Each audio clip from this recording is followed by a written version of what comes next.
அந்த பாடல் எங்களுடைய சமூகத்தோட மிகப்பெரிய ஒரு நெருங்கின தொடர்பு மாதிரி. அப்ப அதனாலதான் எல்லாருடைய மனத்துக்கும் அது நெருக்கமா போயிருக்குமென்னு சொல்லி நம்புறேன். சரி, அந்த பாடலை கேட்போம். அன்றங்கே ஒரு நாடு இருந்ததே, அந்நாட்டில் ஆறு இருந்ததே, ஆறு நிறைய மீன் இருந்ததே, மீனும் முழுகிட குளிர் இருந்ததே. அன்னமிட வயல் இருந்ததே, வயல் முழுதும் கதிர் இருந்ததே, கதிர் கொத்திட கிளி வந்ததே, கிளிகள் பாடும் பாட்டிருந்ததே.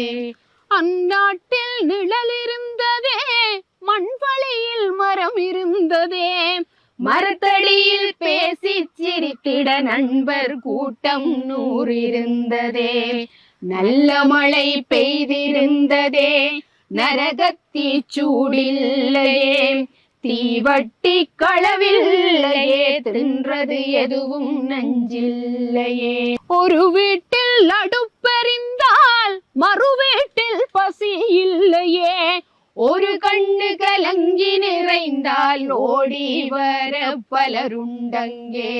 நாடெங்கும் மதில்கள் இல்லையே, நடைவழி இடைவெளி 100 இருந்ததே, 4 மணி பூ இருந்ததே, நல்லோர் சொல்லுக்கு விலை இருந்ததே.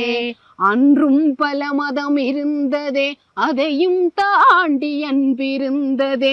உன்னை படைத்தோன் என்னை படைத்தோன் என்றதொரு சண்டை இல்லையே. அந்நாட்டை கண்டவருண்டோ, எங்கே போனது தெளிவுண்டோ?